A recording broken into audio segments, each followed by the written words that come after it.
Hello.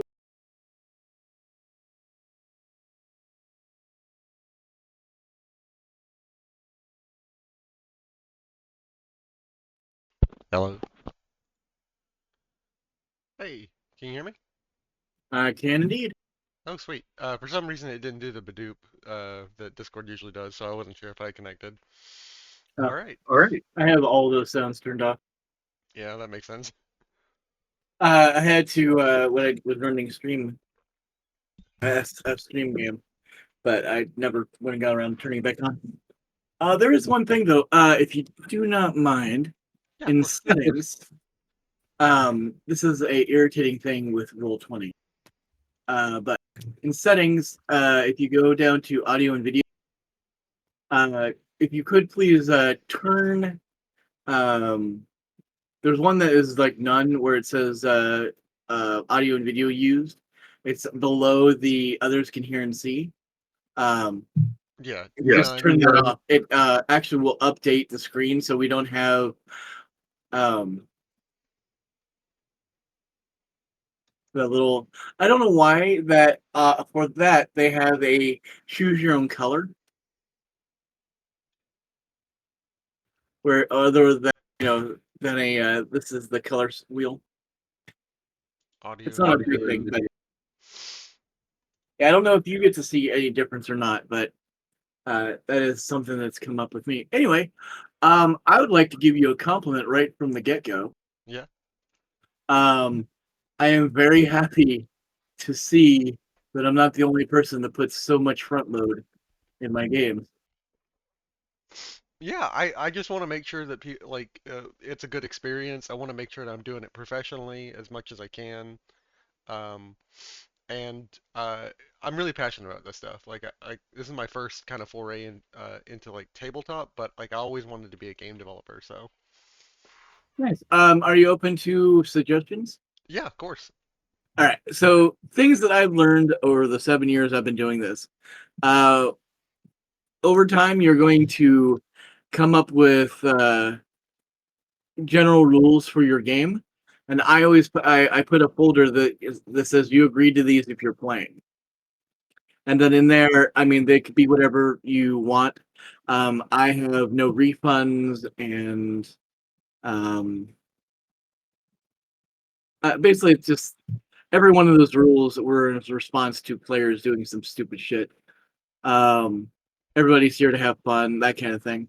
Uh, Two, um, my brain forgot where I was going. Oh, a folder for game um just general housekeeping information, so a link to payment options. I can't remember everything I have in that folder. Links to other things, and it's just a way players can, those players who don't want handholding can look that stuff up without needing to do anything else. Okay. I'll send you a message and I'll go ahead and add a channel with payment information. I wasn't like super in a rush to do the payment. I know some people are like, I'll pay you before, I'll pay you after, but it's not a big deal to me. Yeah, I used to have it, 24 hours before the session. Um, but it's funny how the little things. The thing I just spaced on is you did a lot of that, what I just talked about on your Discord, as opposed to your game. Yeah. Because I don't use my Discord as much, and you just put down a lot of stuff here. Yeah, I need to do a little bit of housekeeping myself to like clean up all uh the Discord and kind of move a lot of that into the game itself. Yeah, it took me a second to realize even where I was supposed to click to talk. So Yeah. Yeah, I'll do some cleaning up in between this session and next session. Um, so do you want to go ahead and start? sure. All right. So let's see. Just for the setting, um, you arrive in a town just a few minutes ago, entering a massive shipping container gate. The walls of this town, It's a fairly large town. I'm not sure how you ended up in Mechaville, but here, let me go ahead and move you to a view of the town proper on the map. It's in the center of the map. There's a little token that you guys will be able to move called the player token. Let me see if I can find it. I see it. Okay. Um, the uh, the entrance to the gate is just a huge, massive, essentially lifted a wall of sheet metal, surrounded by shipping containers that are stacked on edge, uh, guarded by just a couple of guards in outfits that kind of look reminiscent of the guards in Fallout 4. The guards who are equipped with baseball equipment and baseball helmets. Yep. One of them barks at you, asks you what's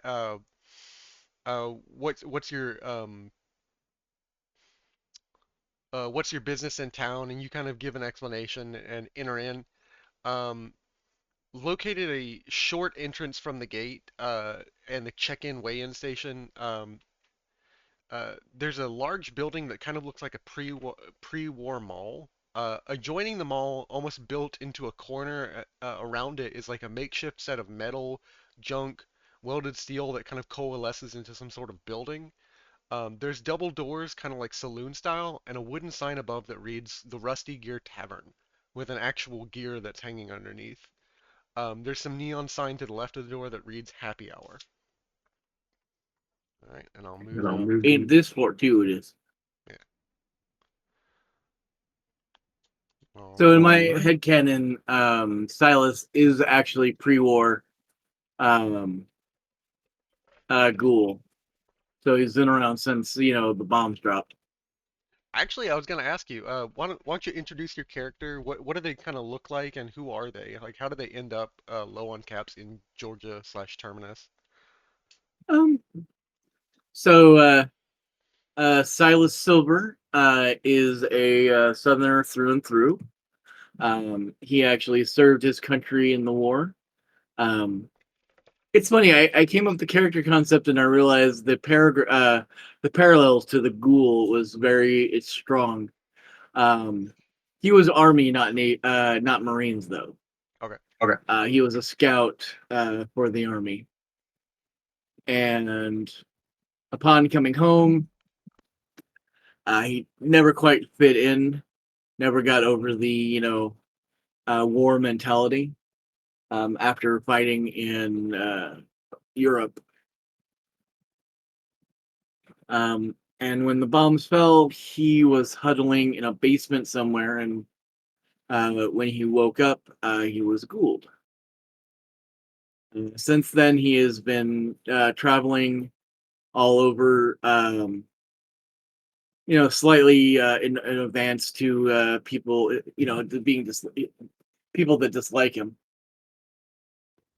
You know, Has he been in the South long, or is he finally returning? uh, just for the sake of convenience, let's say he's returning. Okay.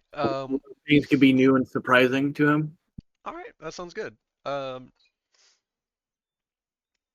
You inside the tavern, you kind of notice it's dimly lit. It's like a comfy room of smoke, conversing customers.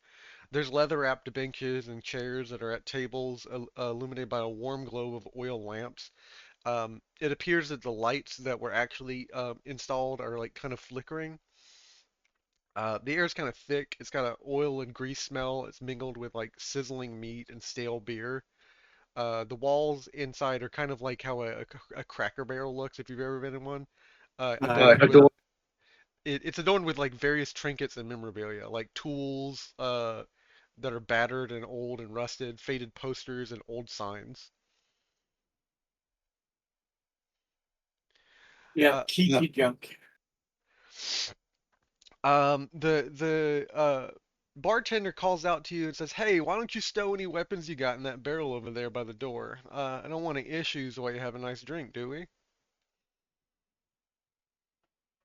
And do you guarantee that the weapons will be there on the way out? I'm more of a locker kind of man, if you don't mind. He kind of gives you a glance over and nods and he says, "Come on up to the bar." All right. Silas will saunter over.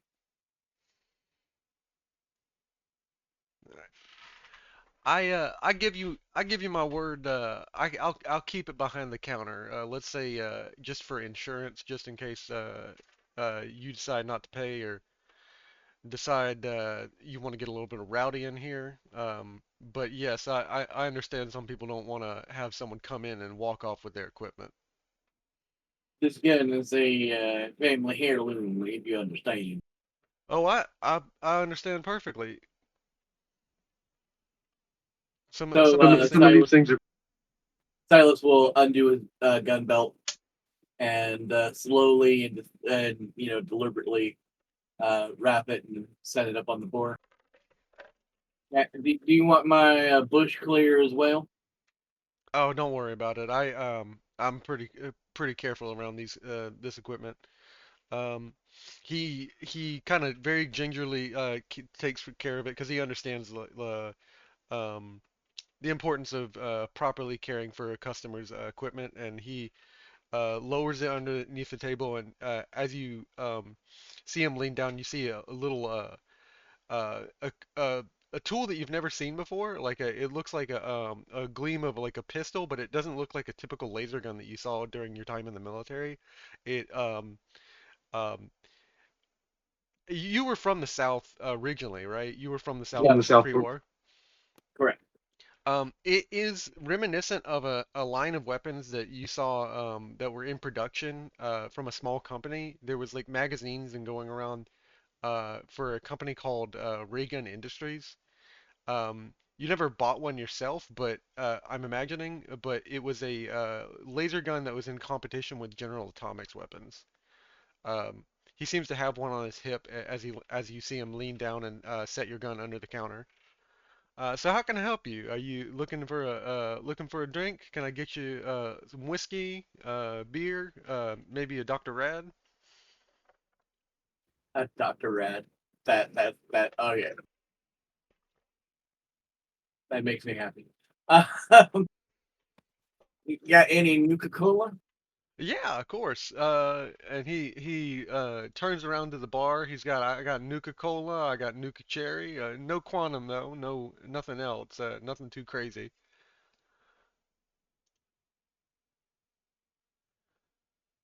Well, I just realized I'm skint. And maybe I should get be looking for some work. I'm a mercenary by trade. He he, I don't have any let's say jobs for a gun. Well, actually, now I think about it, um, we've been having a recurrent issue here, and not in here in the bar. I don't want you to get scared of. We Our food is fine, um, but we've been having an issue in the over in the mall, the indoor bazaar. Uh, it's Suffice it to say, we've been having a radroach infestation pretty regularly. Um, every week or so, we clear them out, but it seems so regular. It's like clockwork. We clear them out and they come back. We clear them out and they come back. And they seem to be chewing into the wires or something because they've put the entire building on fritz. Um, I love it if you could clear out the rad roaches in the back. That would be a great help, so we don't have to go do that ourselves. But really, I was hoping that you could kind of interview as a third party some of the individuals in our indoor bazaar because I kind of believe that it's someone's fault. I believe someone's keeping something back there that's drawing the rad roaches. And the problem is everybody knows me. Everybody knows my dad and is kind of afraid of me because my dad runs the restaurant over in the mall, and he's kind of a big deal. He draws a lot of business every Saturday when the Mech Arena in town. People come into town for the betting on the arena. A lot of business comes through here to eat my food, the food that my dad cooks. My dad is a almost a world-renowned chef. Kind Easier nowadays to do. yeah, and well, the problem is he's kind of belligerent, and these rad roaches are really annoying him because it kind of grosses out the customers. Um, so he's been so aggressive that he's kind of scaring the other people who fought to have their business in here. So if you could just kind of figure out who's causing this, we'll try and sort it out ourselves, and uh, we'll get it squared away. But it's kind of like let's say it's a mystery, and if you can get to the bottom of it, we would I'd gladly pay you extra. But I'm saying I was thinking I had to split this with somebody, but about 100 caps sound good to you? Sounds more than fair. I might as well get to it then because I don't got any cats at the moment to drink. I Oh, guess they'll be getting my gun back. he says, you know what? Why don't first one's on the house, and he slams down a drink, and he says, seem to be a little interested in this, and I'm gonna go ahead and show you the note for the Dr. Rad. He says, you might need this for the roaches.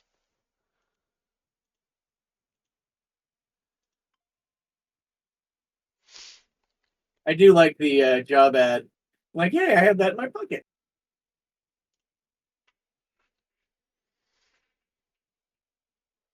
And the Dr. Rad is basically a canceled drink, or a drink that was kind of popular in the South, but not much elsewhere. It's a Nuka-Cola that flavor that other places, especially overseas, kind of thought it was tasted too medicine-y.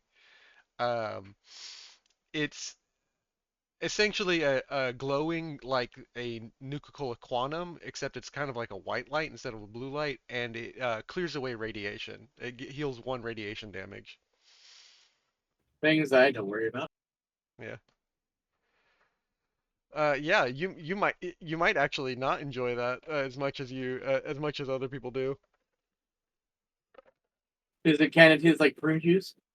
Um, it tastes medicine-y, like a cherry medicine flavor. Gotcha. I was thinking it was a Dr. Pepper ripoff. It is kind of a Dr. Pepper ripoff. So it's funny. The last time I drank a Dr. Pepper, I was in middle school, and it instantly made me vomit. Yeah, yeah. I was doing some research when I was doing this, and a lot of people overseas said that like Dr. Pepper tastes to them like medicine. So I was like, oh yeah, that's a good reference for anybody who's not from here. Right? And, don't they like is in the South? Don't they call everything a Coke? Yeah, everything is a Coke. Everything is a nuke.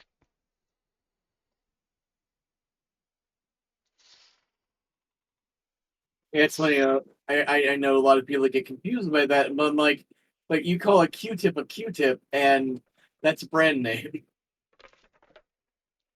It's just because pop and soda took over in other places. I don't know why, but it's because we have the headquarters to Coca-Cola down in the South.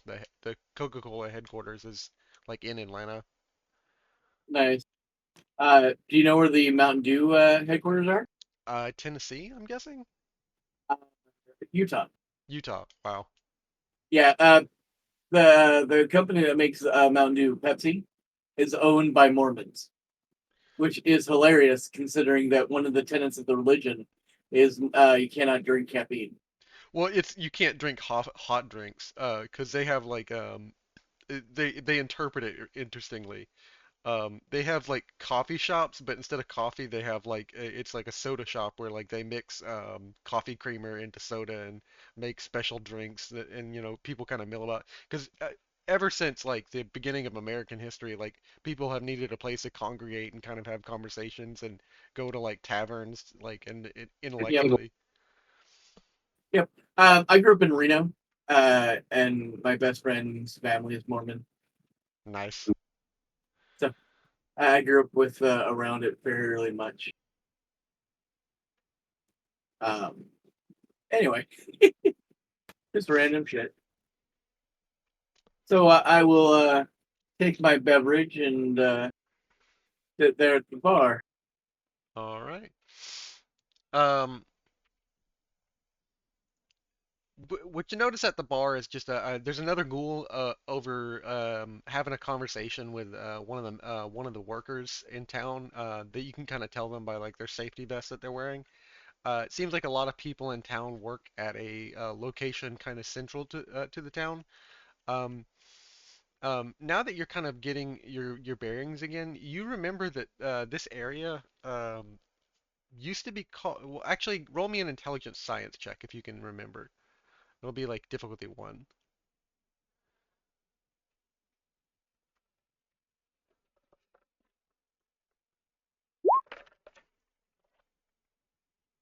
Yeah, that part of my brain's a little rotted. Yeah, it's the place has been changed enough that it's not super familiar to you. There's some sort of business here, but like you can't remember exactly what, and you know it might be the same place, but over the years things kind of melt together, and what once was is not as familiar as it used to be. An experience I actually fully understand. So while I you're so why? sorry, Okay. so while you're having your drink, there's actually someone who comes up to have a conversation with um, uh, Junior. In comes a young woman in her mid 20s, very upbeat. You can see just a huge smile on her face. She's got red hair, and she comes up. She looks at you and says, "Oh, hi! You must be somebody new into town. Always glad to greet a neighbor. My name's Layla Broadsky. I'm the announcer over at the Mech Arena. Nice to meet you, Miss Broadsky. Always a pleasure. Here, if you give me just a minute, uh, uh, I have to ask Junior something, and she goes over to, and you can just kind of hear the murmur of her speaking with Junior. Junior, it kind of, you see a small smile on his face as Layla comes in. It seems to be that she brightens up any room that she enters in. Um, Meanwhile, while they're having the conversation, you hear the crackle of the radio in the room as it kicks on to a song, and everybody just kind of enters kind of like a reverie. The ghoul leans his head down and puts his hand over his heart. Um, the woman he was speaking to just kind of sets her hands on the table, and Layla and Junior both pause as you hear a song, which I am going to bring into the D&D session or the Discord, but let me see if I can. Anyways, and as a note, Silas has his hat off and Okay. sitting on the bar because he follows, don't wear your hats inside kind of thing. It's funny. I have a charisma of 4, but I still took the speech. I tagged speech just because I wanted the suit. Just so you know, my screen is blank, all black. I don't know if that was intended or not.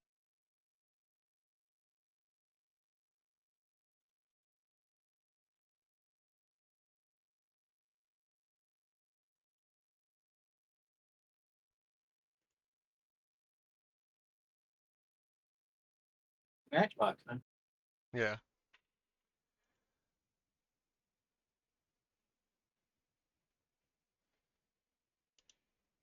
I kind of like doing a multimedia experience for people. And I hate that sometimes it doesn't happen as quickly as I would like it to, darn bot. Isn't it always funny the anxiety that you're like everybody's judging me? Yeah. And then let's see here. Play.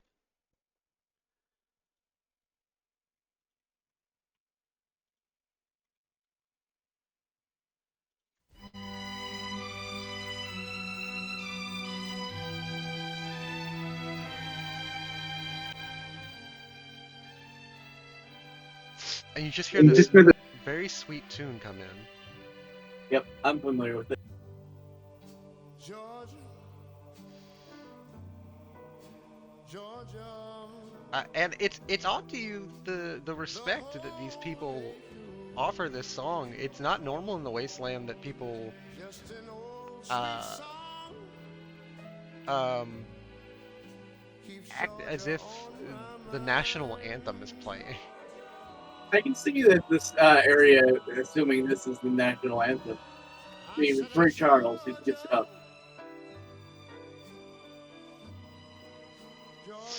So Silver will do the same. Yeah.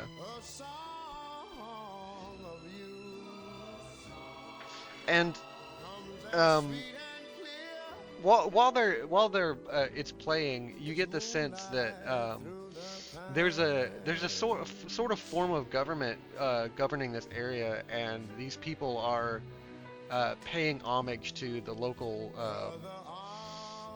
anthem. Uh, Anyway, it's dawning on you that the area around Georgia and Terminus may actually be more civilized than you anticipated in the typical wasteland.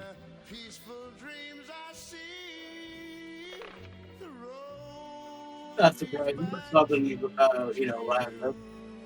And I won't draw this out too long, but I have a whole playlist I will share with you. Essentially, the Apollo radio station. If you pick up a radio in game, I'll share the radio station with you so you can listen to it whenever you want to. Nice. It's a whole Uh, it's a whole playlist. some of us probably won't. We prefer being the gear and surroundings, but Yeah. And the song kind of wraps up. It's Ray Charles is always a pleasure to listen to, and they all go back to their regular business. Layla kind of leans back and she says, that was Dixie's, or at least the Georgia portion of Dixie's national anthem. I'm not sure if you're new to the area, but we always like to celebrate our where we come from. well, I've already forgotten her last name. Broad Um, guy. well, Miss Brodsky, I can tell you that I remember when that song was on the radio everywhere. Oh, you must be um, and she kind of hesitates because she's not sure how to say it, but you must be a ghoul who's from the pre-war times. I'm probably the first batch, you might say. Huh, that's insane. I can't imagine living that long. That's You and well, me both. Yeah, you must have so many surprises. You must have so many good memories. good, bad, indifferent. The big problem is the human mind wasn't really built for long-term storage, so things kind of get jumbled the farther back you go. And she it's kind of give me a perception one difficulty one check. Perception what's So good you for this? Speech. Perception speech.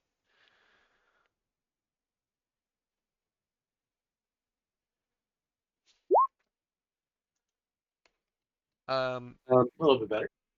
you notice Layla a- any kind of mention of anything that would normally cause someone to like make a small wince, Layla is just steadily beaming at you. Her personality is unflappably smiley. Um, it's almost uncomfortable. But anything like unfortunate, she just is still smiling at you.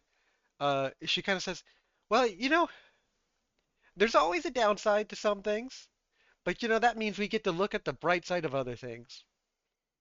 You don't appreciate something unless there's something to set it up, you might say. Oh yeah, of course, exactly. You don't appreciate sunlight unless it's raining outside. Oh, you get it, you get it. I love another person who I can always talk about these things with. My And mother was a very upbeat person as well. Oh, you must have so many good memories of her. I get a lot of compliments on my personality around here, but to me, it's just who I am. Well, knowing who you are is one of the greatest things that you can ever cover.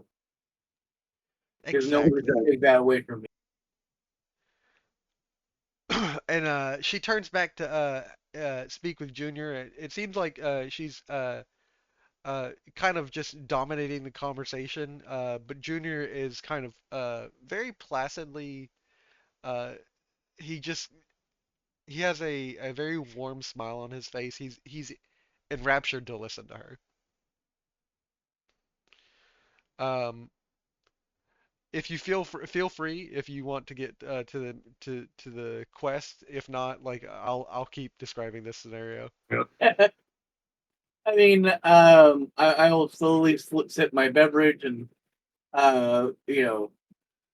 do conversation, but eventually, work needs to be done. And at this, Junior remembers. Oh, give me a second, Layla. And he leans down and presents you back your gun, gingerly setting it back on the counter.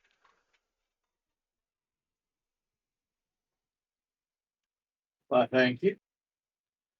Um, if you need direction, the entrance to the mall is outside this way. Well, just so you know, my screen is black. Oh, wow. Let me see. Let me Now, do you have dynamic lighting on? I do. Let me see if Let I me can. see if So I can. my token doesn't have vision activated. Here. Edit, dynamic lighting, vision. Oh, okay. The token that is on the table is the old one, so let me drop the new No one. worries. There we go. Upside of doing this is you get used to this. All right, it's still black. Let me refresh.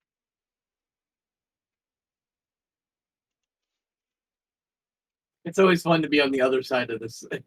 Yeah.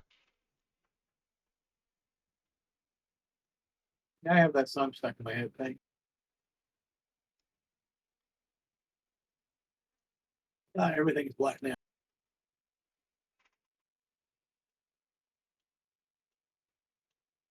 So everything is still black for me. Everything is still black. Okay, let me. Uh, Dynamic so lighting, vision is on, bright light. Um, I'm checking the settings for the page. maybe perhaps it's fog of war. Maybe it should be all off. Reveal. There we go. Weird. I thought I turned fog of war off. Let me turn it off for the whole page.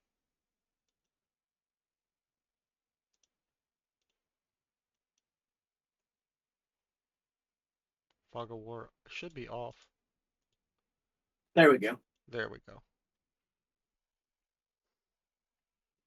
It's funny. Um, Sometimes I spend so much time working on a map, and then I do dynamic lighting, and I'm like, the player will never see the work I put into this fucking thing. yeah, yeah, exactly. Because it's like all hidden and obscured by angles. Yeah, many times I have told, uh, nope, don't have access to my token. Um, I will spend like 4 or 5 days working on a map. The players spend 3 minutes in. Um, There we go. oh, there we go. Thanks.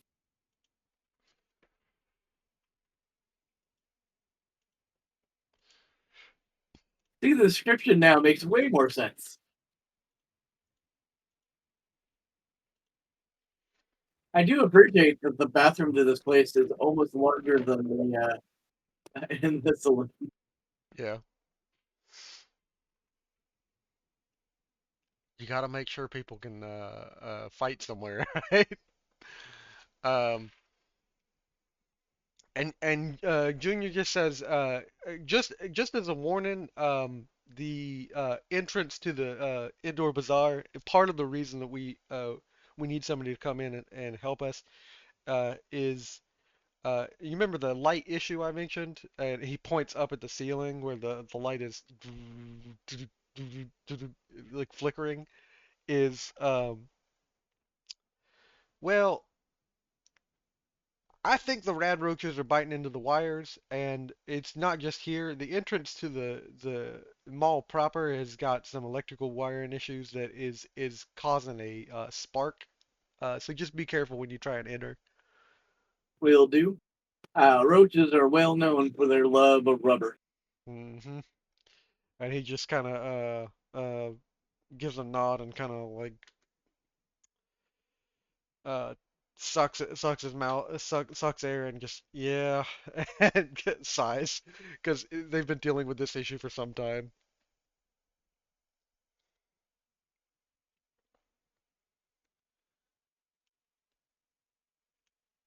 All right, sir. Thank you once again for the wonderful Nuka. Hey, no problem. Any anytime. All first one's always on the house. It's a good business model till you get too popular. Oh yeah, yeah. It's people kind of rotate in different outfits, right? Where then and he holds up a finger to his nose or his nostril, where one of them mustaches. Yeah, yeah. That would be a pleasure to see. And at that, you actually hear the ghoul on the other side of the room chuckle to himself pretty loudly. And I will pick up my tricorner and it's less tricorner and more of a my brain spacing on the name of the hat. It kind of looks to me like a pirate's cap. Um, like a captain's out cap, like to me. Let me remember what. Yeah, it's actually a tricorn. So it is a I had forgotten the reason why I went that direction. Uh, but I'll dust it off, put it on my head, ma'am, and head outside. All right. And she gives a nod to you, and she's still beaming and turns back, and you notice a very big smile on Junior's face as he gets to have a conversation with her. I am not going to cock block this you know young people beaming at each other.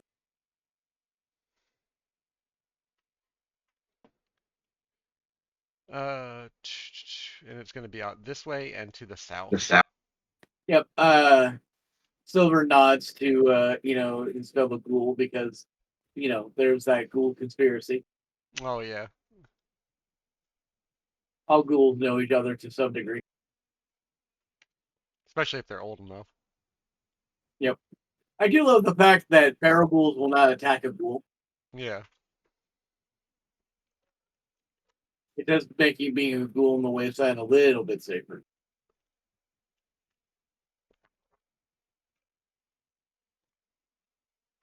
I forget how the rules work for that, but I think if there's no one else, they might attack. But No, ghouls just will not attack another ghoul.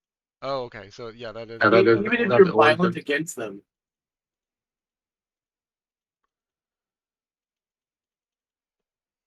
It's All right. I don't know what it is, but As you begin to enter, you notice the sparking is pretty long. The arcs are like kind of terrifying, to be honest. I'm gonna need you to either make an endurance survival check to get through this, or an agility athletics check to kind of just it'll be difficulty 2 either way, but it's gonna be like trying to get through these arcs without one of them hitting you and causing some uh, damage. endurance. What? Endurance survival. Gotcha. I will actually, and the other one's agility athletics. Yeah. I will go with agility athletics.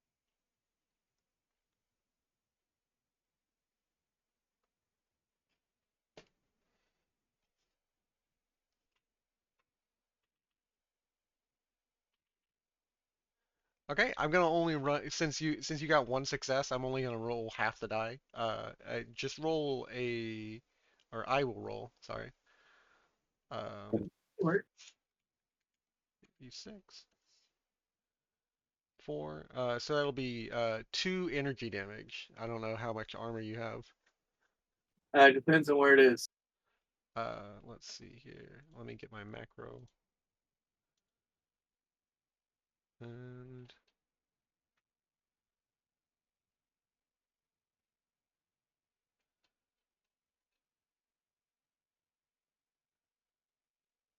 yeah, let's just roll a d20 and I'll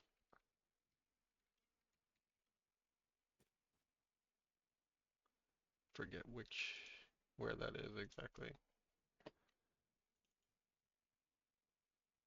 That's gonna be in your torso. I do have one DR in my torso. Or is this energy? Energy.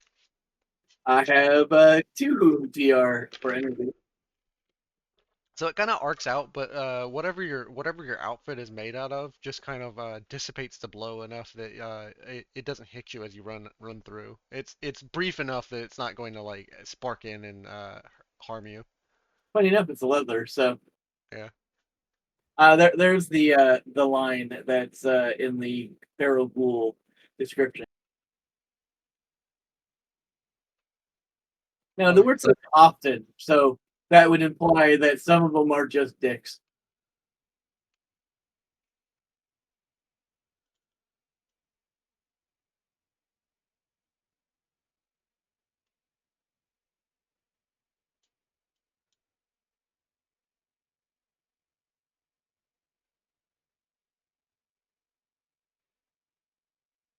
And this is the mall to the south here.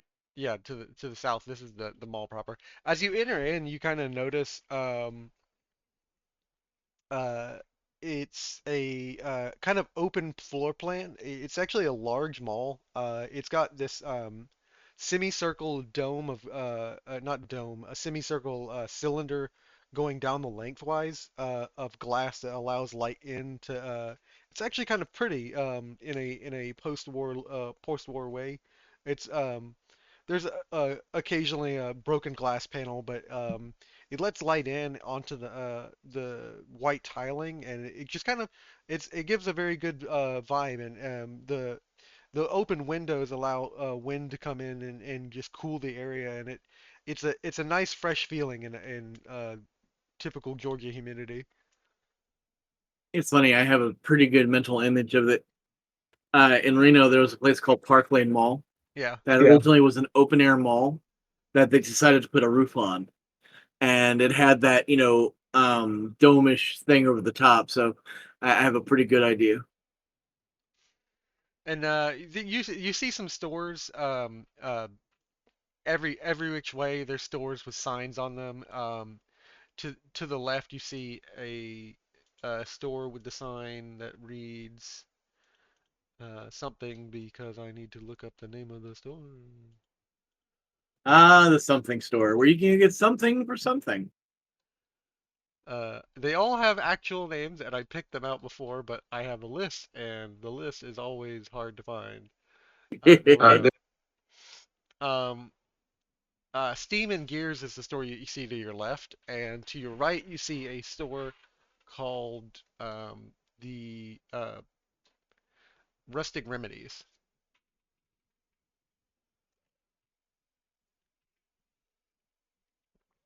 As you walk further down, you see a few other stores. Bio Bazaar to your right,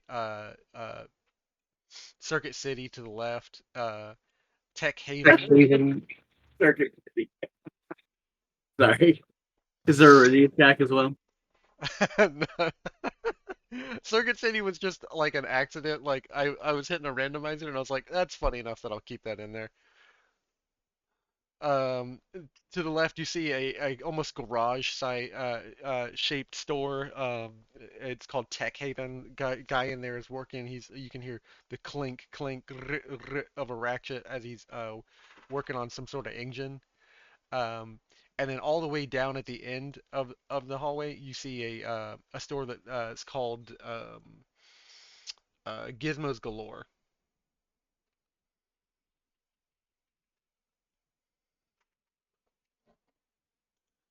I'm walking, taking it all in. To the right, you'll see like a wall. It looks like that's the end of like where the warehouse portion of the mall is. Probably the back of the location where the Radroaches are located. And to your left, you see kind of like through this angle, there's another store, kind of like an open, uh, larger room with a bunch of junk in it. You can see kind of through the angle, and then a store up north that reads cybernetic solutions. Ooh, I like it. Howdy, sir. Hello, how can I help you? I'm just curious about your cybernetic enhancements. Are they usable for the necrotic individual? And he eyes you up and down, and he grows uh, a strange smile on his face. I would love to do some work with you. Um, I have all different manners of options. Jim's limbs. We have a few more advanced options. Uh, I have arms. I've even done extra arms installations for people who are looking for a little bit more manual dexterity than is I mean, typically allowed. how many times in our life that we need another hand, right? Do you happen to Yes. have a brochure or something like that? He doesn't have a brochure. I will provide you a link to different uh It tickles me so much going into a post-apocalyptic. Pardon me, sir, do you happen to have a brochure? Some type of literature I could take with me?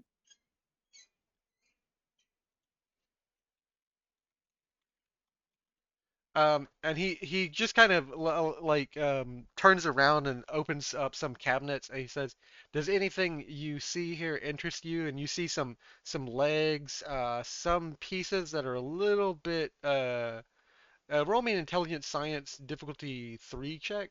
See if you can kind of like figure out what some of these pieces are. Because some of them look like limbs. They're very clearly arm, legs, chest pieces. Holy crap. I got closer than I was expecting. Um, the other ones you can guess. You don't know exactly what they are. Like you're not like experienced in this field. Like you did serve in the army though, and so some of these are enhancers for different functions. You can guess that they're probably some of them are like combat suited, but you're not sure about the rest of them. So, some of them just seem to be general enhancements that would be inserted subdermally or even organically into the body, like surgically inserted. Well, to be honest with you, Doc, I don't think I got the means for any of this right now, but when my ship comes in, I'll definitely be back here because, you know, modification starts at home, as they say. Yeah, and he nods. He's not unfamiliar with the typical Dixielander or Wastelander, um, uh, not having quite the means or funds for uh, Yeah, being poor. yeah.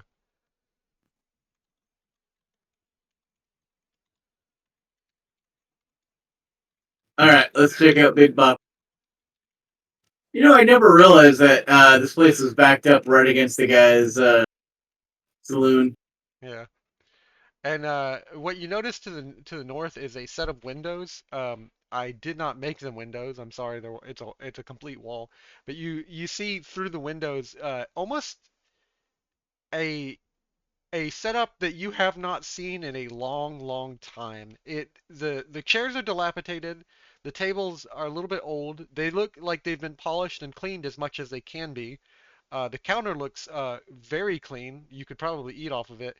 Um, but it all is Nuka-Cola themed. It's a restaurant that had a neon sign that was very carefully crafted. It is not haphazard like the rest of the signs you see, not like carved out of wood or put together with whatever they had, but it was special ordered. It said Nuka Nouveau.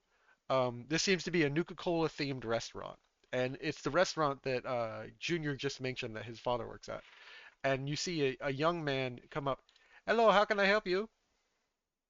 Yes, I'm here to inquire about the extermination services that I'm under the impression that you're needing.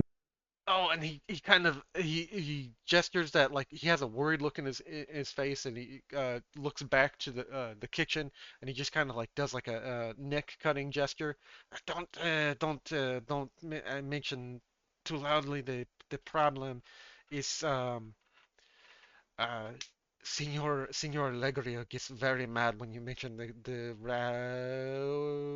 infestation. Yeah, but I'm here to take care of it, so maybe you would be more inclined, but I get you.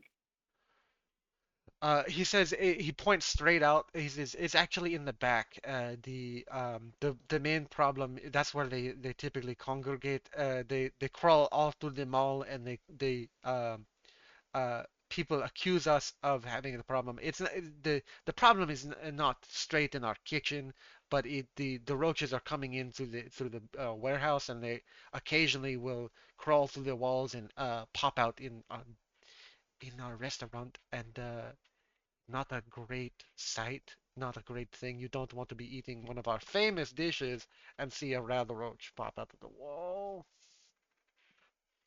I get you. I get you. Well, and you saying they're in the back alley? Yeah, and so he points straight down, past where the cybernetic solutions that you walked to, and past the other store. It'd be basically over here. All right. Thank you for your time, sir. And no problem. Feel free to come back anytime. We serve many dishes, and it'd be a much delight. Yep.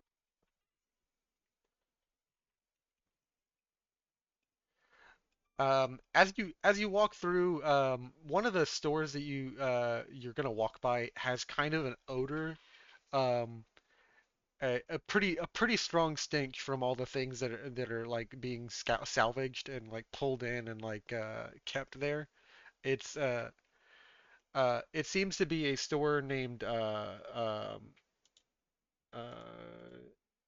made out of junk like cans and other things. You can barely read it, but it's a store called Scrap and Salvage.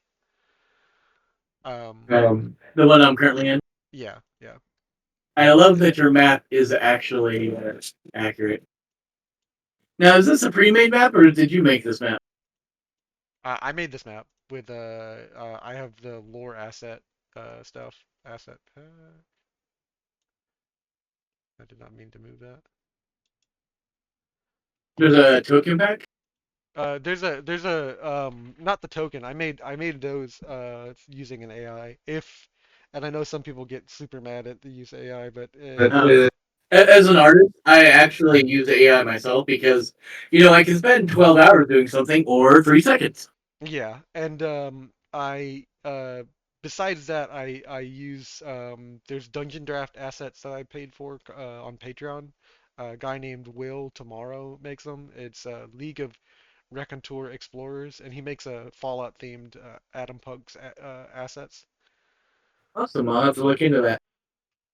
Um, yeah, they're like $2, and or not $2. It's $7 to get the Dungeon Draft pack. There's $2 just to get the assets, and you kind of build the pack by yourself.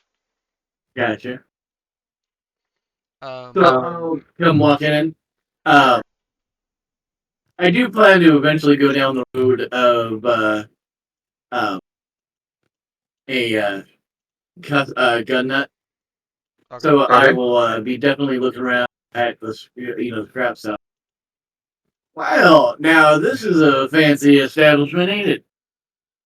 And you see a kind of a big husky man as you come in. He says, "Yeah, it's always a good idea to take whatever you can find that's not nailed down." And he gives you a hearty chuckle and uh, he gestures at all his many items of trash and scrap, and he says, "You know, if you see anything that interests you, feel free to let me know. I'll knock it off, knock maybe 5 caps off for a first time buyer. Well, that's quite nice of you. Gotta make some money somehow." And you see a mixture of items. There's mannequins up to the north. There's pieces of metal, barrels full of liquids that you're not quite sure what they are. Um, Green barrels. You can swear one of them has a glowing green liquid that may be radioactive, but he keeps it sealed. Um, like nuclear waste. To the south, there's more mannequin arms. An old box that probably someone used to keep their caps in that maybe is empty, definitely empty, because no one would leave caps just sitting around, right? Not twice. And And I mean, it just looks like scrap metal and salvage that you'd find places like old light bulbs that probably don't work anymore, um, toaster pieces and parts. so, do you buy and trade this stuff, or do you go out adventuring and bring everything back yourself?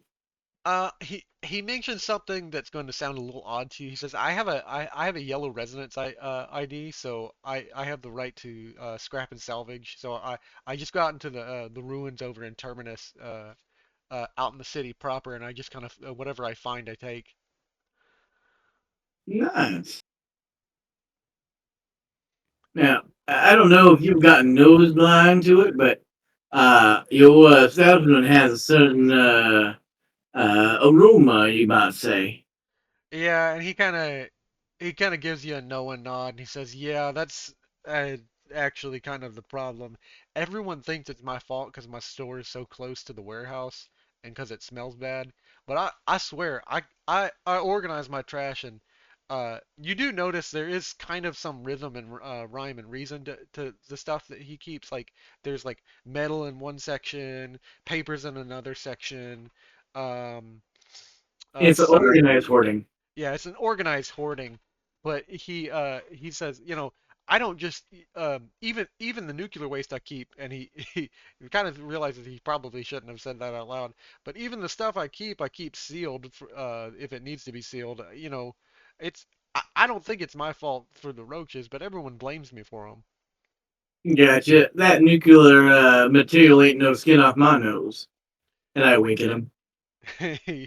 He's definitely glad to not have to explain himself on that front, and he nods at you and he says, "Hey, if once you deal with that, you know, I'll be glad to point you in the right direction. I just it's definitely not me. If anybody tells you that, it's not me. I swear it." Well, nobody said a peep to me one way or another about it.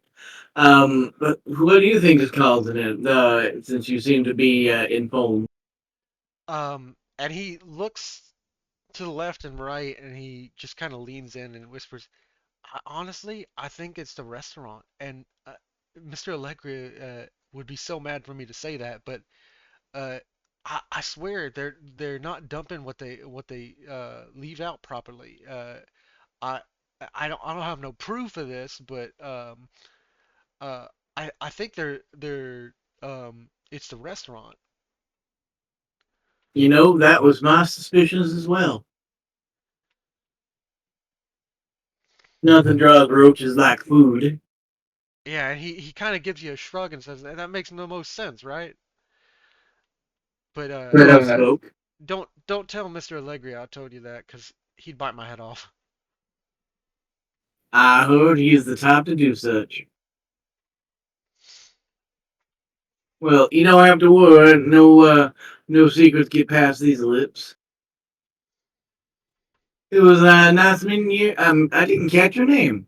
Oh, I'm Scrap Heap Sam. Nice to meet you, Mr. Sam. Nice to meet yourself as well. I didn't catch your name. Silas Silver. Pleasure to meet you.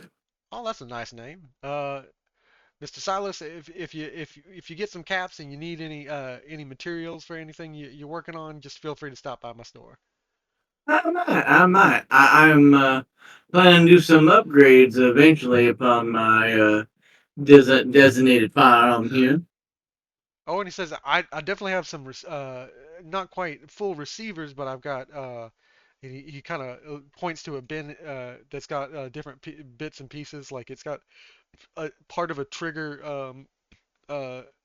assembly, part of some screws, some just different joinery and assembly works. Maybe a gun handle that's broken in half, but or not a gun handle, but like the wrap the hand guard that you would use. So there's different bits and pieces in this like little bin that he points out that might be useful to you. Well, I'm not quite there yet, but when I do, you'll be the first to know. I'm glad to know it. Well, time to go do some exterminating. You have a good day now.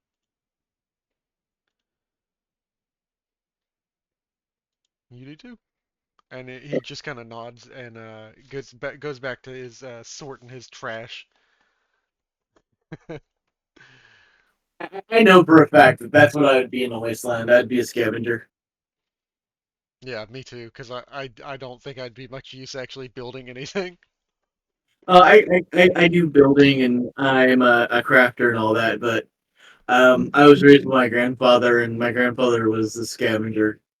Um, like we'd drive down alleyways to look for things thrown out because people sometimes, especially in modern day, throw out convenience, and all you have to do is just take it apart, clean it up, and it'll work just fine normally.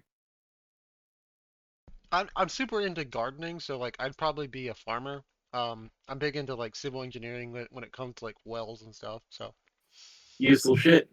I actually deliberately went to college for metalworking. So I know how to, well, on a small scale. But I have the knowledge to do big scale, just because I wanted skills for the post apocalypse. But now that I have 48, I'm more inclined to just die because I'm like, you know what? Fuck suffering. I'll just be dead. So I guess this is the warehouse. yeah, and so as you approach, you kind of hear something further in that is a familiar noise to you.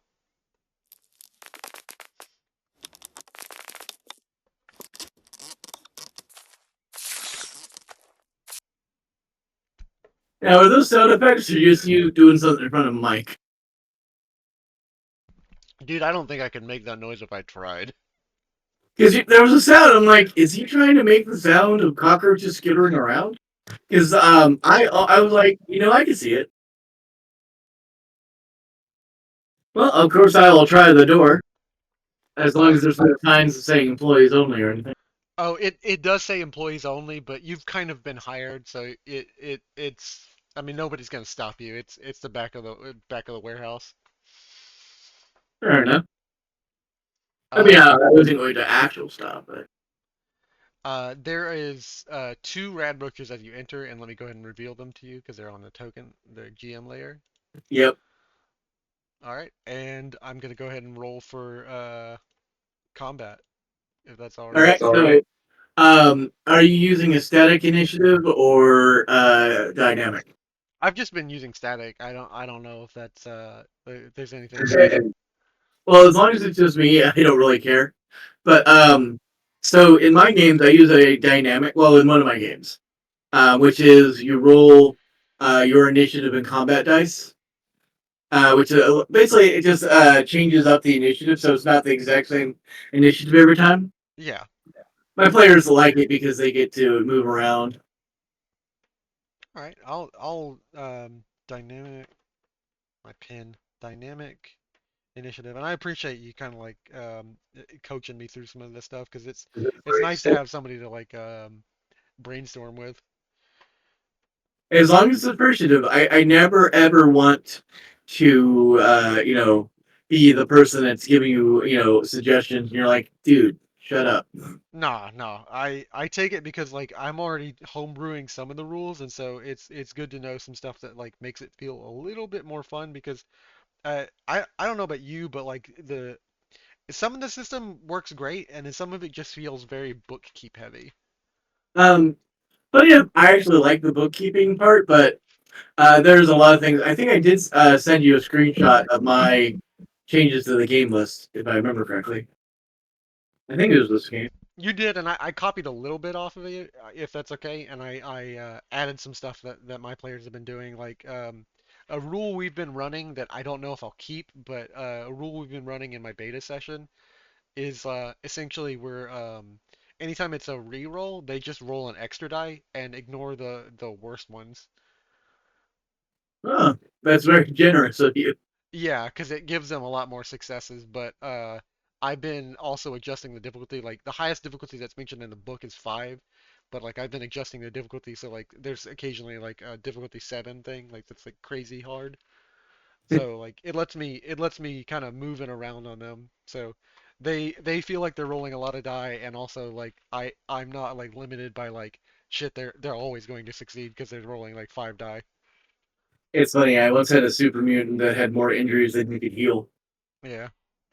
I had 8 injuries on me as the super mutant. I actually want to come up with a better system because like we had a player go down and like I told him like yeah if you miss the roll up you just die, like there's no saving throws, and like that didn't seem super fun, so There's a stabilization check.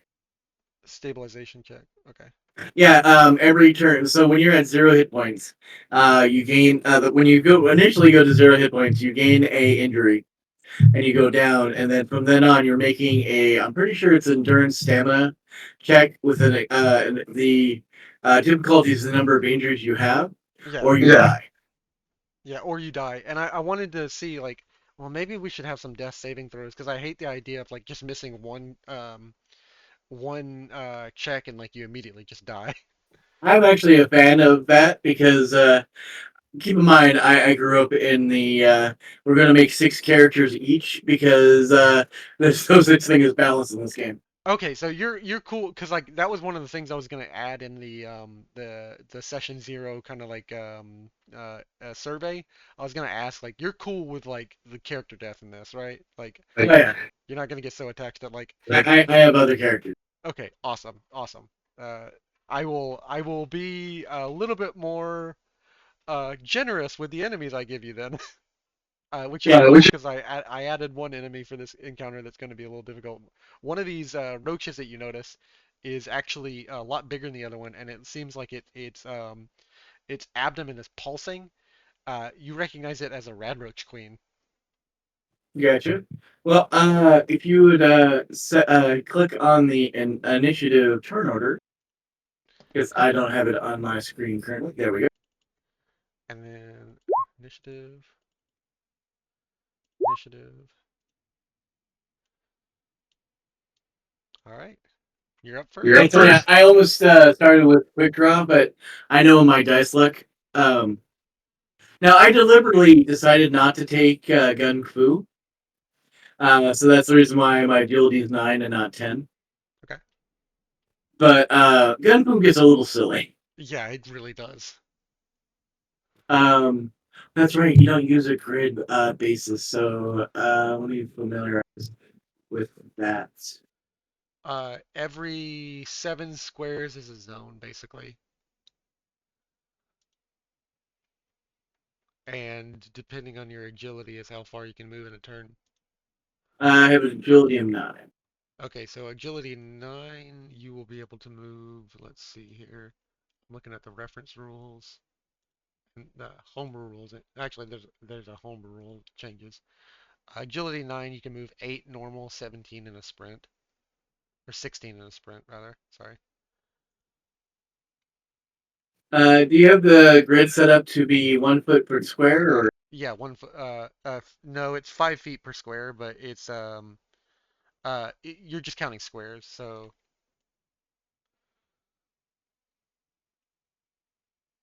it'll tell you when you measure out like 25 feet or 5 squares, and so like 7 squares is a zone.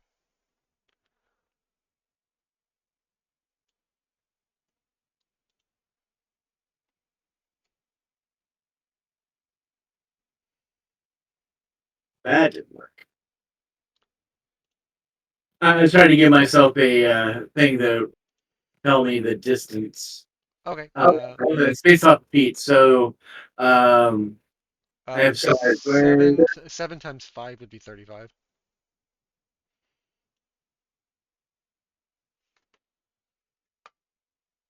I think it's half though, because it's a total of 7. So it would be 35. So that would be half. Uh, 15 plus 2, so that would be 17.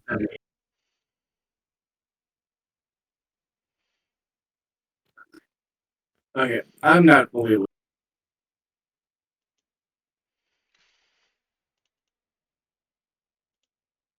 Yeah. All right. So and did I start with any action points? Yeah, I'm saying that every session we start with 6. So I have 4 and you have 6. That's I think what the rule book said. All right, and you're using with personal action points as well. So Yeah. that's something I don't use. So Here, let is me it let me grab the tokens for you. sure? So one thing I do in my games is I actually have both of the tokens on the turn order. Okay, that actually helps. So you can and I tell the players that it's their job to update um, it when they use or gain more. Because I'll use a minor action to draw my 44,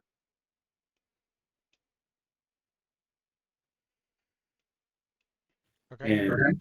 and I will spend an AP to use a second minor to move till they're in close range. All right. And then I'll use my first major to, um, being that I'm not really worried about radiation, I will shoot this Radroach, Okay.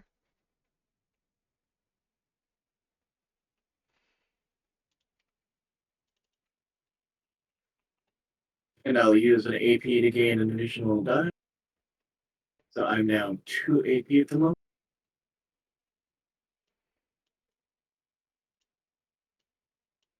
The joys of being an equal. That does hit. Yeah. And so I don't know if you get this, but the damage thing never works for me. So I always have to click on Yeah. the entry. That's fine. Yeah. I don't know why it doesn't work. It's just bad writing, and I'll re-roll those 3 blanks Okay. because I do have concentrated fire as my level 1 perk, which as you saw in the game that we played together, I use every time. Yeah. It is the most useful perk, unless you do that. So it's gonna be 6 damage. So any crit, because it's a little creature, is going to kill it anyways. It's actually 8, but you're okay. 8 is crit. Well, no, my gun's vicious. Oh yeah, you're right. You're right. Vicious. But any crit of 5 damage instantly kills it. So you have defeated the one Radroach. All right, and I'll use. You said I start with 6, so I'll use 2 more to take a second action to shoot the other one. Okay. This one will be at +1 difficulty. So I'll also use one more AP to get another D20. Okay. I think is that all your AP or is that your Nope, only at five? that's 5. That's a total of 5 moment. Okay. See, that was what I was expecting the first Nice. And time. then So, yep, then I'll twist and shoot him.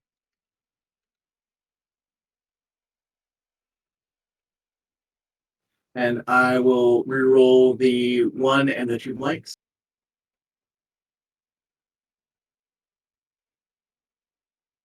all right, so that's 9 plus 2. That's going to be 11. And you actually you I think that's a crit. So let me just make sure for the Radroach Queen. Little is slain by any injury. Yeah. So you're actually able to kind of just deal with these roaches very quickly.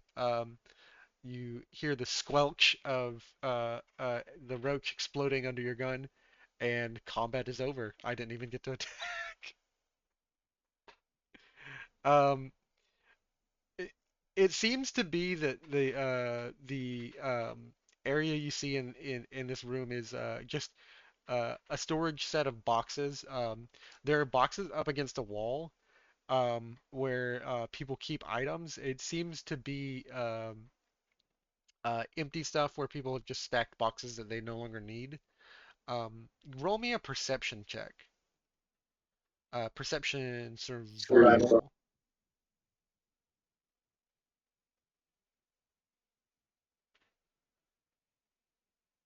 Oh, Nope. it you can see through the wall, but like you don't really you're You not know, I'm actually going to spend 2 luck to reroll that. okay. Feels like an important roll. There you go. You can see through, and you notice through there's a little vent at the back behind some of the boxes, um, and you can kind of peer through it, and you see a just pile of garbage, and you can get a whiff, and it's definitely food that's been rotting. Um, you get a vibe that somebody has been just stacking food and not like taking it out to be dumped up, disposed properly. They're just taking it out to the back and throwing it away, but it's never been like moved from the dumpster. All right. And can I recognize what type of food? It's just food. Well, give me another perception check. This time it's going to be a difficulty 2 again. I'll say a 2.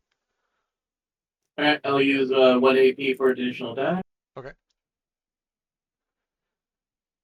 Yeah. And I'll It's get my AP back. it's a hearty smell. Uh, and let me go ahead and update the die for your players. The Nuka Cola one is your points, and then I, do you have the rights to this? Yeah, I do. Okay, good. That's why I was at 3. Because I was at 1 and I had 2 extra. So I was at 3. And I should still be at 3. Okay, 3. And then the quantum one is mine. I am actually kind of proud of those. It's the cleanest looking token I've made so far. That's pretty impressive. I didn't make them. I just did some Photoshop on there's a Bethesda store item where you can buy Nuka-Cola caps and like I just they have a really clean screen grab and so I just like edited around them. I use Pit Boys for my account. So I'm very charmed by it. I'm gonna say the smell that you get is a hearty aroma. It's definitely a rotted smell, so it's kind of ruined, but it's the same kind of smell that you smelled coming from the restaurant back in the Nuka Nouveau. It's got a hearty mix of spices and kind of like a Spanish and Italian flavor to some of the dishes that is That kind is. of unmistakable. So this rotted inside the storage room, or is it in the trash on the other side just coming through? Trash on the other side just coming through. All right. Well, while I'm in here, I will continue my search. Okay. When you see one roach, that means there's 12 somewhere else. Actually, it's interesting that you mentioned there being another bug. As you approach further in, uh, you do hear a sound, but it's a sound that's unfamiliar to you since you haven't been in the South long. You've been venturing around in other parts of the wasteland. It's a new kind of sound of a different creature. You can tell it's like somewhere in the back. All right. No, damn.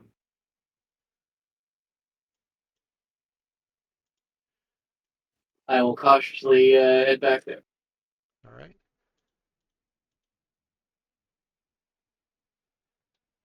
And I'll have my gun run this time. I just realized it was foolish of me to go back here the last time without my gun drawn. yeah, and as you enter in, I'm going to say that these two are readily visible floating above a pool of water where an ice box is. It's clear that they've caused some sort of malfunction to the electricity back here. Um, it is a set of, I'm just going to go ahead and give you the name since you're not familiar with them, but they're buzz gnats. Uh, I will uh, give you access to this in the journal. Goddamn no seams. Um, it's a mutated form of the pre-war gnat. They thrive almost anywhere in Dixieland wastes, especially with stagnant water. So it appears that these two little bugs are here. Let me clear the turn list and then start the combat.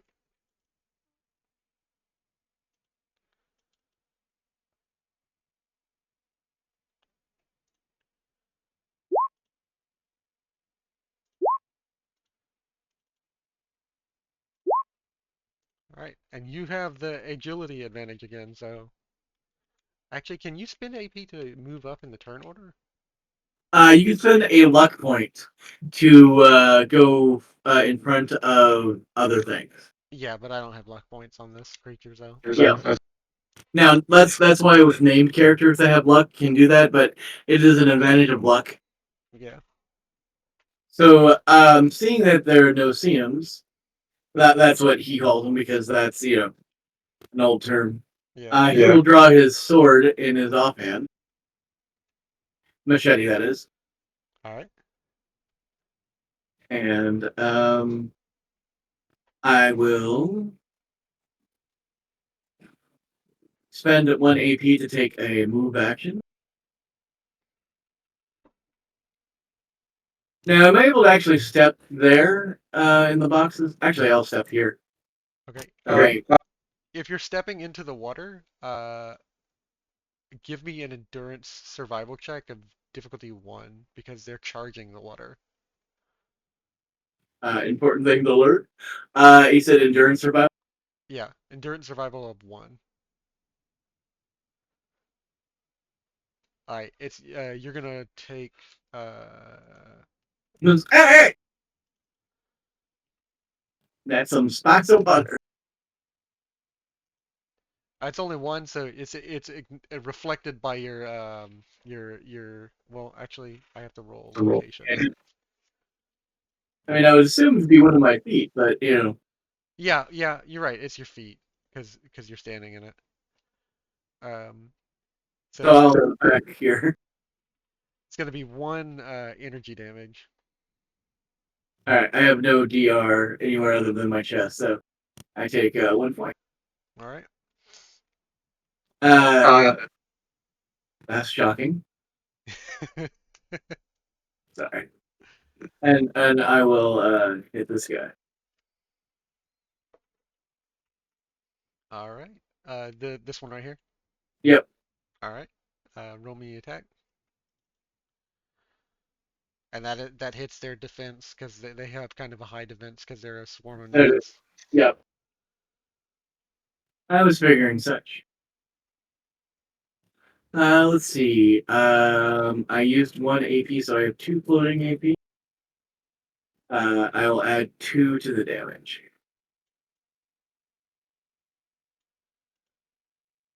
Oh, did you move that? I clicked on it and then it moved. Okay, weird. Here, let me just move that. All right, 5 damage, piercing one. It is little, so it is slain by any injury. Um, Please five. note the 2 extra that I rolled has no damage. So it is physical damage though, so it has no physical defense. So I'm gonna say that I swat the storm. yeah, you swat this swarm of buzz But gnats, and I love them. it goes down. All right, and then the next in the turn order, or are you spinning it more? No, you're out of AP. Yeah, out of AP. Next in the turn order is going to be the smaller swarm of buzz gnats. What you attacked was kind of a louder, what I'm calling a murmur. Like as swarm buzz gnats collect, they become a different kind of description. So they go from just buzz gnats, from a buzz to a murmur to a holler. Gotcha. Um, it's going to move to you and use its special action, swarm the face. It's going to be a body plus other difficulty of your defense. All right, defense 2. Also, I don't know if this is something you normally do, but you can actually put X's on dead enemies. Okay. X on dead enemy. How do you Oh, do so that? when you click on the icon, there will be the round. There will be 2 icons. One's a gear and one's like a spot. You click. There you go. All right. There's just something satisfying seeing victims. Yeah. And then it's going to use its swarm attack, so it's going to be a body other to your defense. I'm going to I'm spend gonna spin 3 AP and use 2 dice. and still miss. Dang. Right. That was its special action. Am I still able to use a turn to attack? Okay. So And it's then, going. and then the swarm step up to me. Yeah, the swarm is like moved up to you. So All right, just checking. and then Some things out of reach. it's going to use its bite. They're just kind of swarming around you, biting. Maybe I should spend another 2 dice and another 3 AP. Whatever you like. That one hit me. All right, and it does 1 damage. Uh, Um,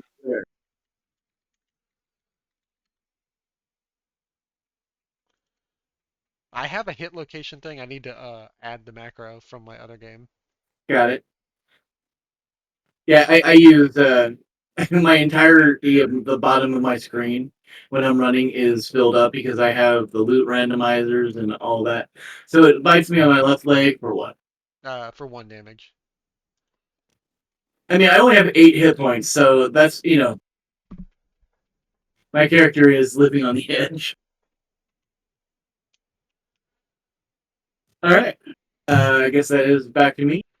All right, yeah, it's back to you. Um, you know what? I will swing at him with my machete, and I will give you an AP. Okay. Merry Christmas. And I'll use my luck to reroll that. Just a single one, that is. Yeah, the complication.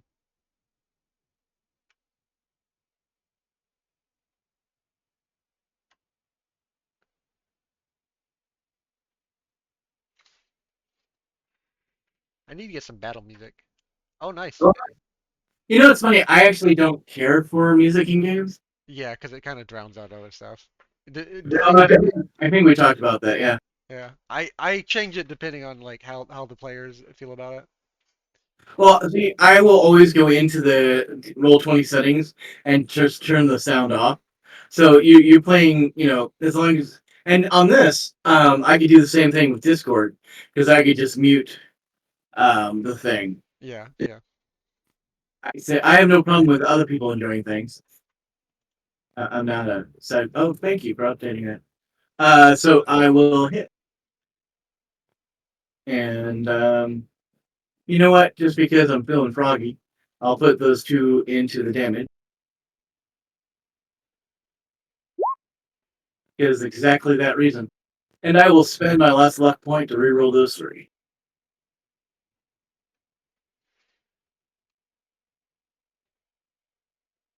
Much better. Nice. And you managed to catch it with your sword and strike at the main bodies of the swarm, and the rest dissipate and just kind of fly out of the room. They are not interested in prolonging this fight any longer. Um, with this pile of cardboard boxes, Yeah, I will start breaking down the boxes, tossing them onto the water. tossing them onto the water. Okay. Yeah, mostly trying to soak it all up. All right. So what you doing in this room? Um, now that there's no more enemies, I see a computer over there, which I have zero care about. You know, might as well just poke at it. You know, what's the worst case? All right. While you're poking at it, it's flickering, but it is still functioning. And you see a come on. Why no work? Actually, if you don't mind, I'm going to take a small break to use bio. Okay. We'll be right back. Yeah, I'm gonna grab something to drink too.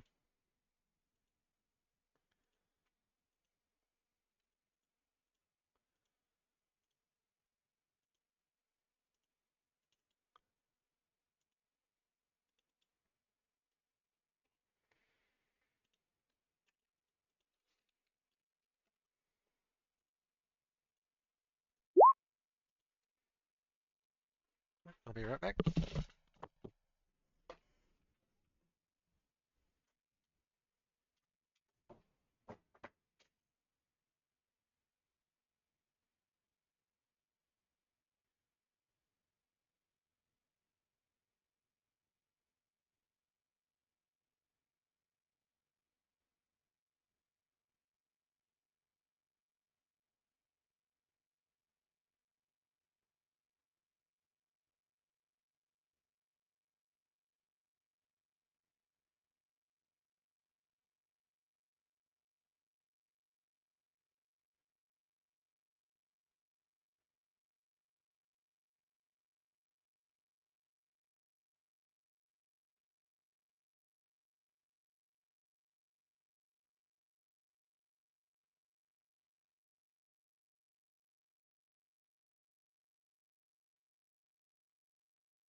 And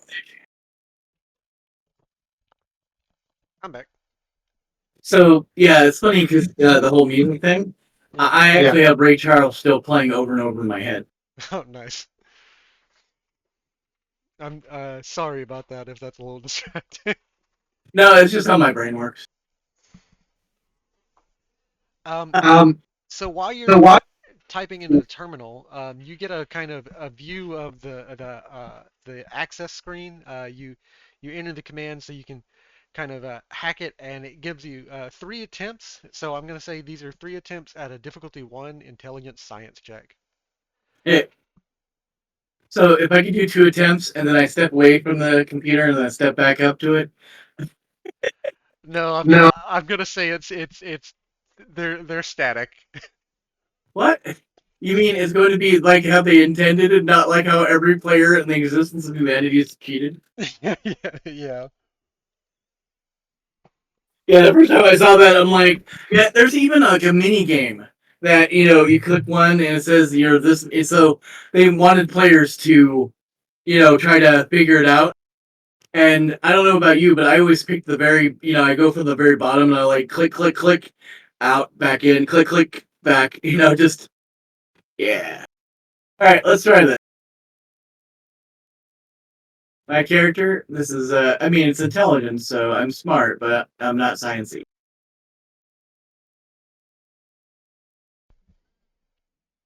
So I guess that's a failed. Yep. 2 attempts left. Okay, man, that is awesome.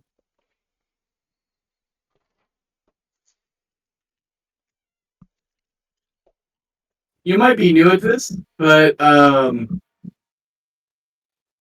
yeah, don't talk to my players. They're going to expect more from me. I'm very impressed. I'll have to show you what I did for the break screen. God dang, I hated these things in life. You have AP if you want to use it.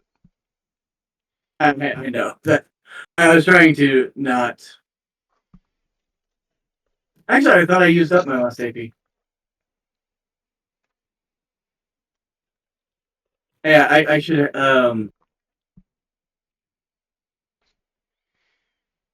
Oh, yeah, because I used up those two to do additional damage.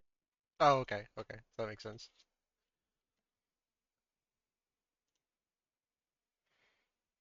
I forgot to update. All right. He cracks his knuckles. Puts that. I can do this. I can do this. Last time. I'm going to give you a die. Okay. Nice. And gives me one back.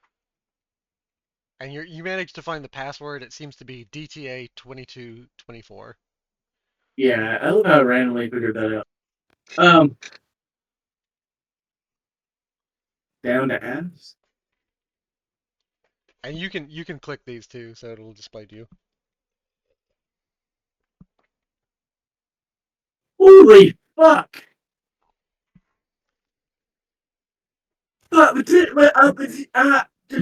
What? Definitely do not talk to my clients. I didn't make this script. I borrowed it from somebody else. I am not showing my players this. This is. I didn't know Roll20 could do this. I mean, one of my players showed me that they could post pictures in the chat. I'm like, oh, that's cool. No. Here, let me show you, because I'm really proud of this. This is the break screen, which we would have been able to use.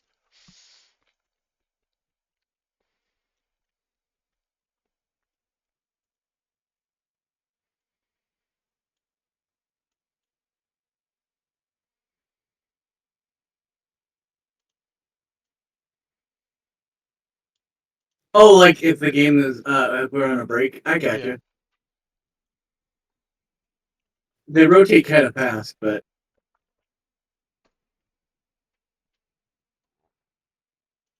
um, if you ever do a stream, uh, that will be awesome. Yeah.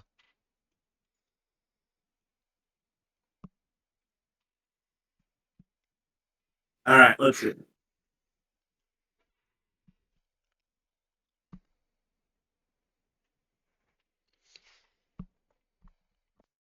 This kid needed to go to school more.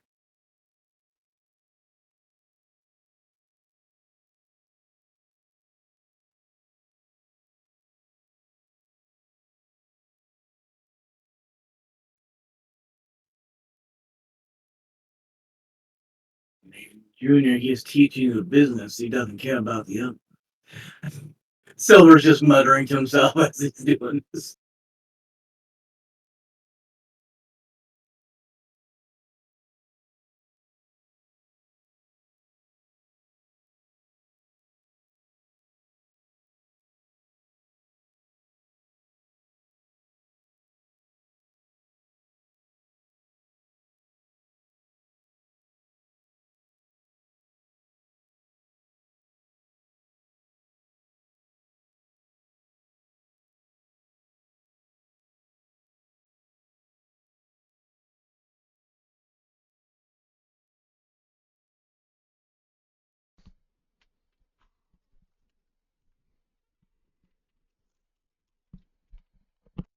Oh, that explains why she is so vapid.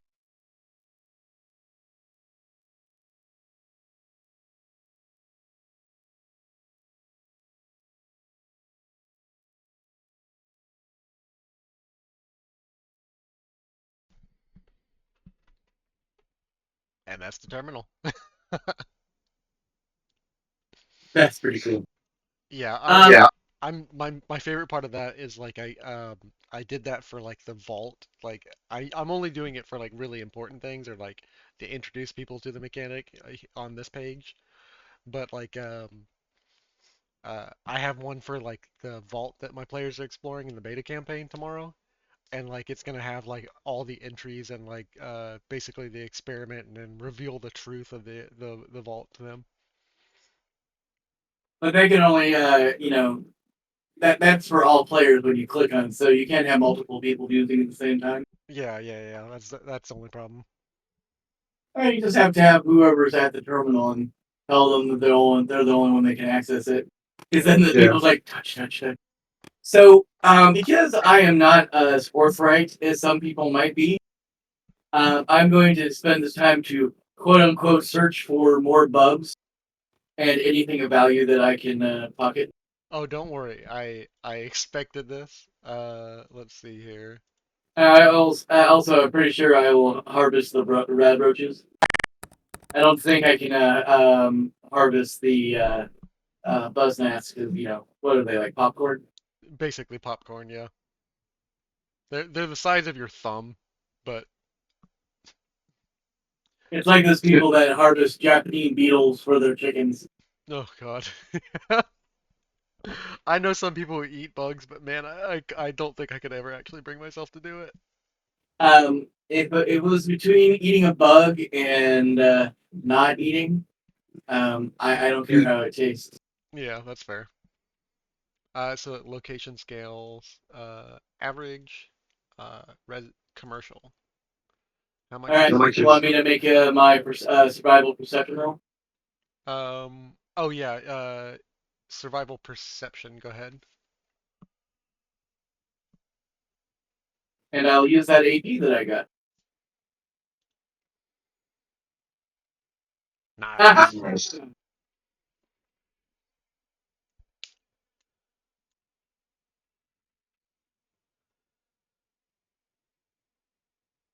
So, do you do it as the? I can apply that to different categories. Yeah. Is there any limit to categories? There is ammo, food, beverage, and junk. I will put all four towards ammo. Okay. I really need more 44 rounds. You do find some 44 rounds, about 13. You also find some razor grain, some pork and beans, and a nuka cherry. Then that's before the my roll, Uh, or is that? I'm assuming that you spent the AP. Yep, Yeah, spent it all on finding more ammo. yeah. You find about 13 44. All right, can you do me the favor of putting that in the chat? Yeah. That way I can move everything over to my sheet. Um, Compendiums are awesome. how do I do the compendium? Do you own the do you own a companion? I don't own it, but I know the free one has it. The free one So is if you have for well, I already have one, so I don't need it activated for this game. But if you go up to the right side of your screen, you'll see the free books. yeah. You click on that. Now the companion is for me to drag to my character sheet. But you'd still need to type in those items that I found into the chat. Okay. So it would be 44 ammo, uh, pork and beans. So do you actually know how to do a secondary line on the chat? I don't. When you're typing, you hold down Shift and hit Enter. Okay. Uh, razor grain and nuka cherry.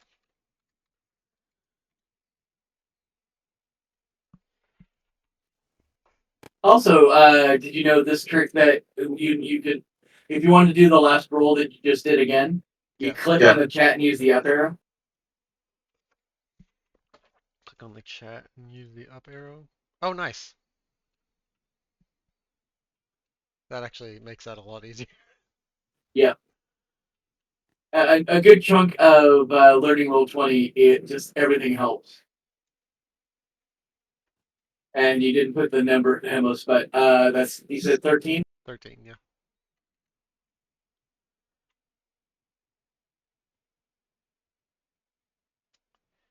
and one of each.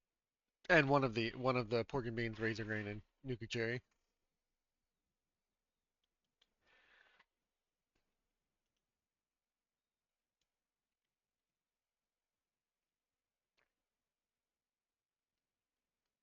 And then you wanted to do an endurance, endurance, because it's a difficulty 0, but it just lets you generate some AP.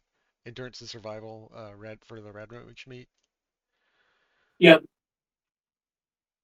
So I'll go over and endurance survival.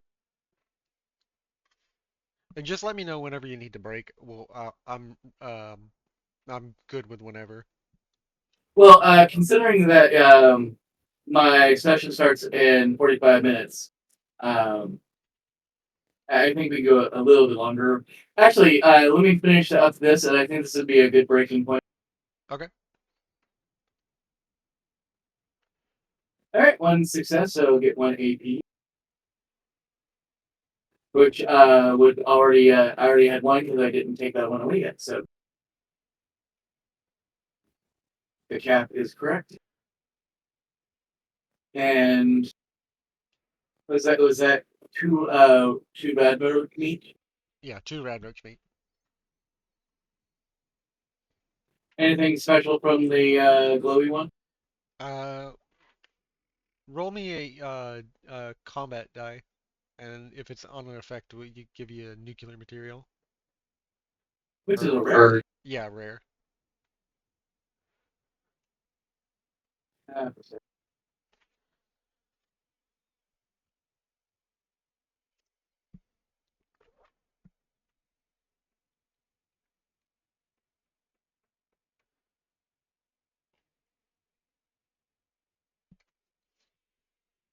Nice. Yay!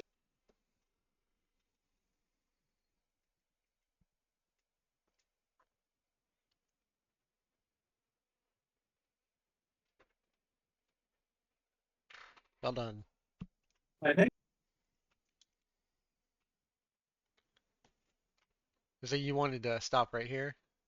I mean, this it seems like that and XP if possible. Yeah, so let me see. It was 10, 20, 17, 34. Let me get my calculator out. Yay, man!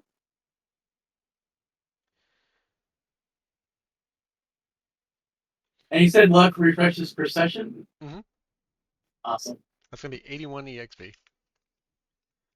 81. Yep. So close. Yeah, it'll probably put you over once you finish the quest out. So if there was a heads up display, if you had a Pip-Boy, the sound effect that would show up, and you the quest marker that would show up is doing the jitterbug.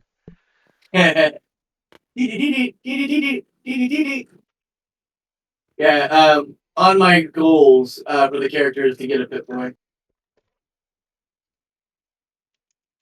There's definitely an opportunity for that in my campaign because I have 4 vaults that are possible to show up in different locations.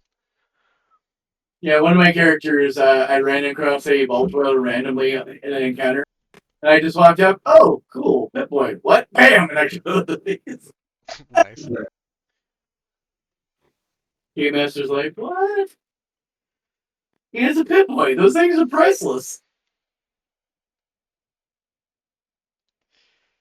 Like Cooper Howard, I imagine, blows up anything related to Vault Tech.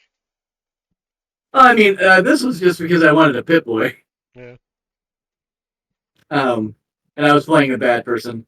I imagine Silver is going to be a bad person with the drapings of a hero. Oh, nice. I have his personality fairly mapped out in my head. Well, I think that was a great first session. Thank you. Did you put up the link to pay yet? Oh no, I'll go ahead and send you. It's a Venmo link. I I haven't. act- uh, I'll just send it to you in private, and then I'll do some housekeeping on the Discord, so it's not so much going on. I mean, information's great, but that's why I like doing it on my Roll20 games. Also, it means that players that drop from the game don't have access. So those who do have even more reason to want to have access.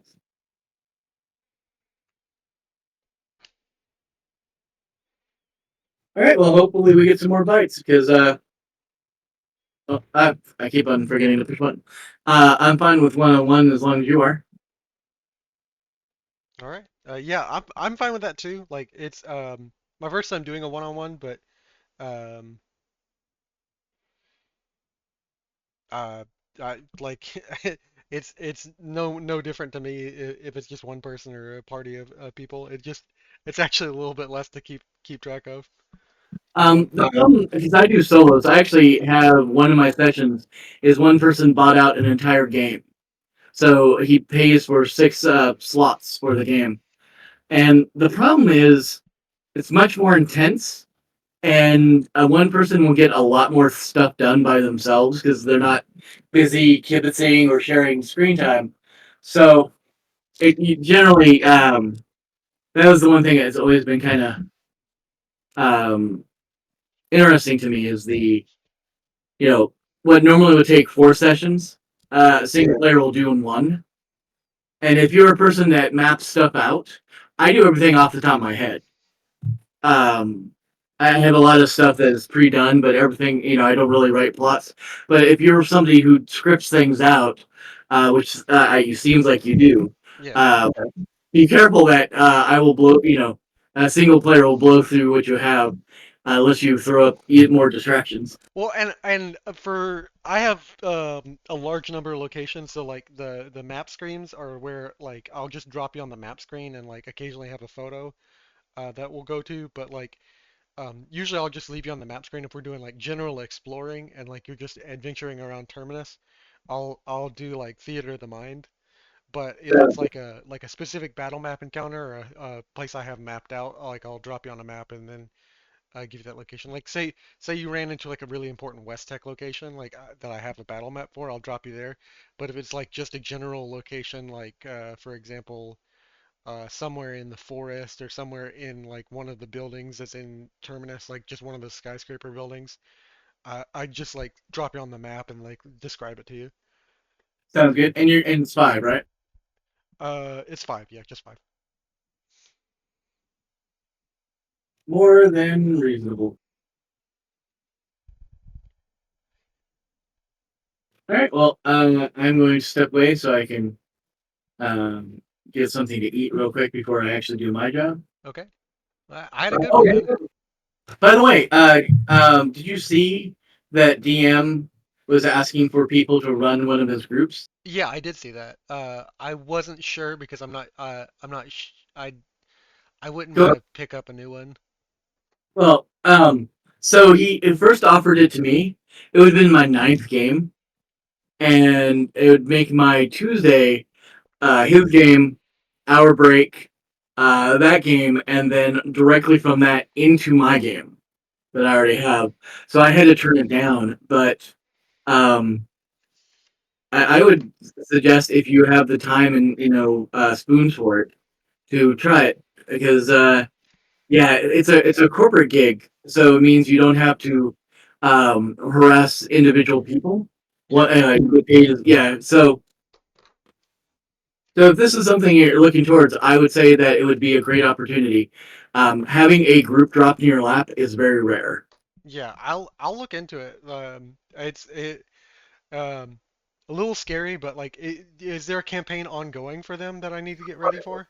No, it's brand new. It's brand new? Oh shit. Yeah, I'd love to do that. Yeah, so just letting DM know that I twist your ear on it. Okay. But yeah, trust me, I spent 6 hours trying to convince myself because um, my grandfather instilled in me a never turn down work ethic, Yeah. and leaving cash just cash on the table just hurts me. But I have to realize that I cannot do 50 hours of running games a week. But I instantly thought of you. I mean, so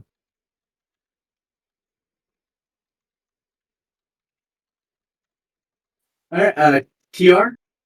All right. Yeah, Thomas Ray. All right.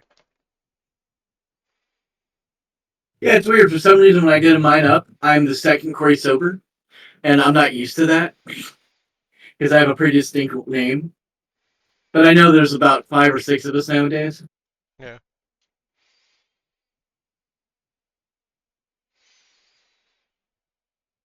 With that said, I hope you have a great day, man. You do too. All right, and I'm gonna go ahead and drop off and go to another Discord channel. Yeah, take care.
Bidoop.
He didn't mention that either.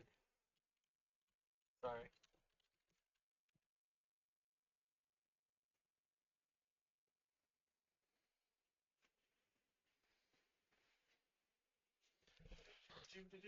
I'm gonna get lots of bucks. I'm gonna get my chicken roll in a row, in a row, in a row.